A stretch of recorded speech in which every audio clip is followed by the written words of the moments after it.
एक वैष्णव ने कल या परसों मुझसे चलते चलते कहा, महाराज जी अम्बरीश जी का चरित्र सुनाना। तब से मेरे चित्त में चल रहा था कि सुनाऊंगा, अभी प्रसंग आया तो मैं सुना देता हूं। बहुत ध्यान से सुनिएगा।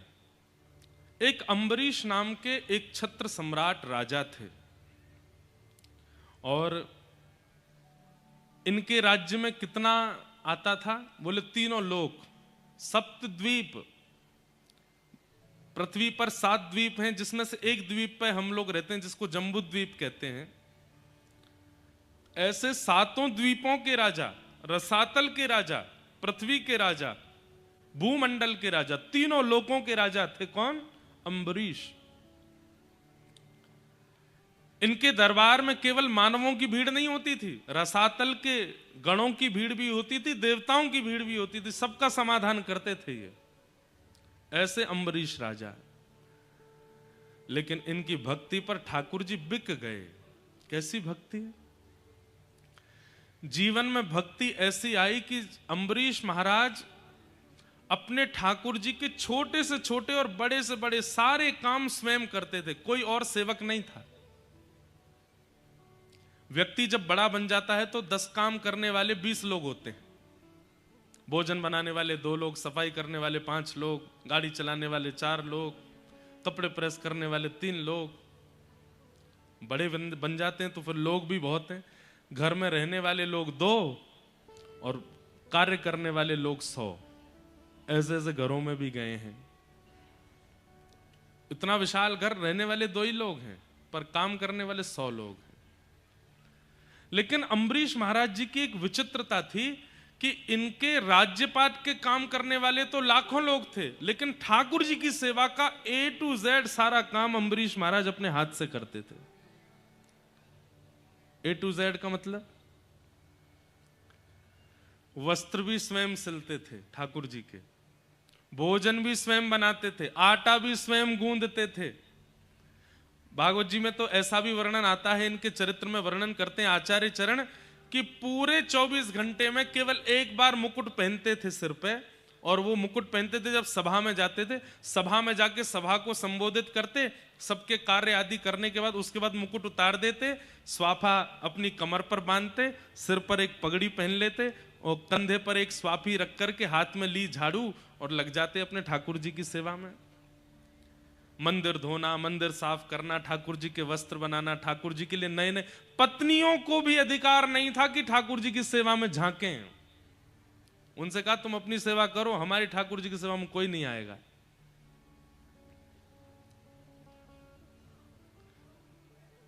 सारी क्रिया अपने आप करते थे ठाकुर जी की।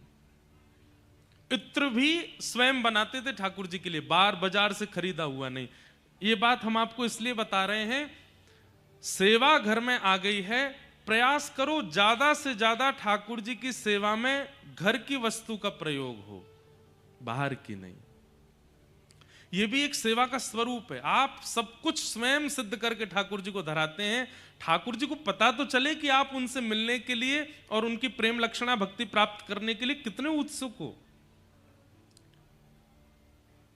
अम्बरीश महाराज एक दिन आटा गूंद रहे थे।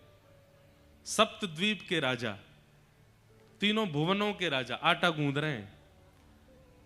पत्नी कभी कभी कहती, ये काम तो आप हमें भी दे सकते हैं। बोले, देवी मैं तुम्हारे आगे हाथ जोड़ूं, तुम जो कहोगे सो दूंगा, पर ठाकुर जी की सेवा मुझसे मत मांगो, ये मेरा अधिकार है, मुझे करने दो, मैं अपने हाथ से करूंगा। पता नहीं तुम कैसे करो। आज एक किसी भक्त का ये प्रश्न भी आया, उसका उत्तर भी देंगे। एक दिन अम्बरीश महाराज सोच रहे थे, ऐसी कौन सी सेवा है जो मुझसे नहीं होती है लेकिन ठाकुर जी के चरणों में आती है।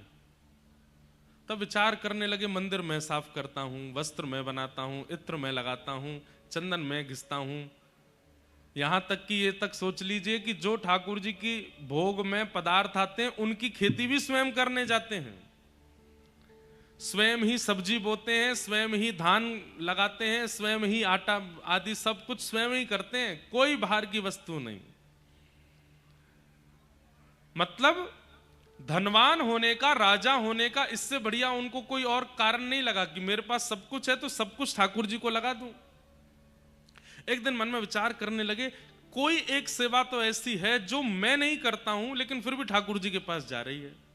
तब उन्होंने सोचा कि जो मैं आटा गूंद रहा हूं, ये आटा तो पहले बीज था, ये आटा कैसे बना? बोले ओहो, चक्की में पीसने से। चक्की में कौन पीसता है? मंत्री को बुलाया, बोले हमारा आटा कहाँ से पिस के आता है? बोले महाराज जी, ये तो बाहर एक चक्की वाले हैं, उनके यहाँ आटा चक्की पे पिस के आता है। बोले उनसे कहो चक्की हमारे घर में लगवा दें। सुन करके मंत्री महामंत्री सब सिर पकड़ के बैठे। बोले महाराज, वैसे ही आप इतने सारे काम कर, अब आटा भी आप ही पीसेंगे? बोले जितना कहा जाए उतना करो, चक्की मंगवाओ। चक्की आई। अम्बरीश राजा आनंदित हो रहे हैं, आहा, अब आटा भी मैं ही पीसूंगा। चक्की लगाने के बाद में उसमें गेहूं डालें, पीसें।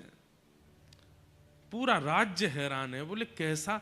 देखिए एक बात सुनिए, इस स्थिति को आप क्या समझते हैं? अम्बरीश राजा ने ठाकुर जी को नहीं पकड़ रखा है, ठाकुर जी ने अम्बरीश को पकड़ रखा है। दो स्थिति होती हैं, आप ठाकुर जी को पकड़ो एक बात, ठाकुर जी आपको पकड़ें विशेष बात। यहां पर बैठा मुझसे पीछे तक हर व्यक्ति 95% 99% तक व्यक्ति वो है जिसने ठाकुर जी को पकड़ रखा है। हम आप में से कोई 1% होगा जिसको ठाकुर जी ने पकड़ रखा है। और ठाकुर जी जिसको पकड़ लेते हैं वो ऐसा ही हो जाता है। उसको आलस से नहीं आता, उसके मन में कोई और विकार विचार नहीं आते, उसको सर्वस्व रूप से ठाकुर जी का रहना है। कई माताओं में भी ऐसा स्वभाव होता है, वो अपने बालक को किसी और के हवाले नहीं करती, स्वयं ही उसको तैयार करेंगे, स्वयं नहलाएंगे, स्वयं पवाएंगे, सब कुछ करेंगे, घर के काम भी हैं, लेकिन फिर भी अपने बालक, आजकल ऐसी माताएं कम हो गई हैं, पर फिर भी अपने बालक की सर्वांगीण सेवा मां का करना उसका एक सौभाग्य लगता है उनको। ऐसे ही ठाकुर जी की सेवा। चक्की पीस रहे थे, इतने में ठाकुर जी प्रकट हो गए, शंख चक्र गदा पद्मधारी श्रीमन नारायण भगवान चक्की पीसने से प्रसन्न होकर प्रकट हो गए अम्बरीश राजा के यहाँ। अम्बरीश, मैं तुमसे बहुत प्रसन्न हूं, मैं तुमसे बड़ा आनंदित हूं, तुम्हारी भक्ति तुम्हारी सेवा ने मुझको लूट लिया है। हम आप होते तो क्या करते? तुरंत उठ के जाते, ठाकुर जी को प्रणाम करते। अम्बरीश राजा क्या बोले? भगवान, अभी कुछ गेहूं रह गए हैं, अभी आप वापस चले जाओ, वापस जाके विराजमान हो जाओ, पहले सेवा पूरी कर लूं, आटा गूंदना है, भोग का समय हो रहा है, मुझे आटा गूंद करके फिर बढ़िया रोटी सब्जी बना करके आपका भोग भी लगाना है। अब आप बीच में आकर के विक्षेप कर रहे हैं, समय बढ़ जाएगा, भोग का समय निकल जाए, अभी आप जाओ यहां से, तुरंत जाओ, बाद में आना, जब मैं फ्री हूं तब आना। भगवान बोले कितना विचित्र है, बताओ। सेवा के मध्य में ठाकुर जी भी प्रकट हो जाए तो ठाकुर जी से कह रहे हैं कि आप जाओ, सेवा उनके लिए ठाकुर जी से भी बड़ी है। ऐसों को मिलते हैं ठाकुर जी।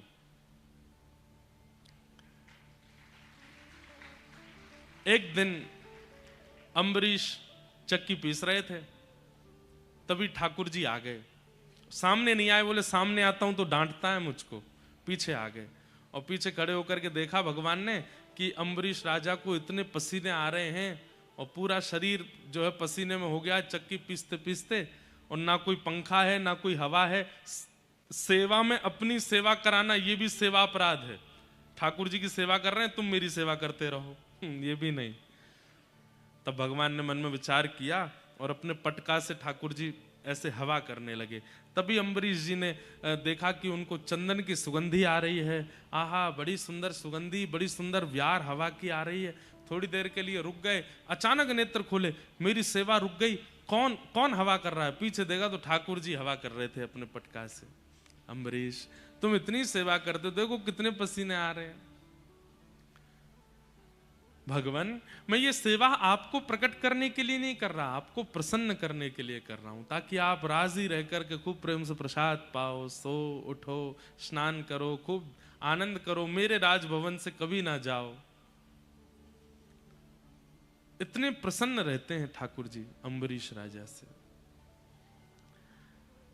त्रिलोकी राजा, सप्त द्वीपों का राजा अम्बरीश, वो ऐसी सेवा करते हैं, और हम 200 गज के मकान में रहते हैं, फिर भी हमारे पास कितनी व्यस्तता है कि ठाकुर जी का श्रृंगार करने के बाद आरती की सेवा दूसरे तुम कर देना, रात्रि में तुम कर देना, आदि आदि सब।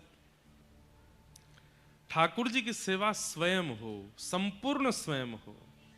बाकी घर के सारे काम करने के लिए हजारों लोग लग जाएं, पर ठाकुर जी की सेवा, ठाकुर जी अगर आपके घर पर विराजमान है, उनकी संपूर्ण सेवा आपके द्वारा।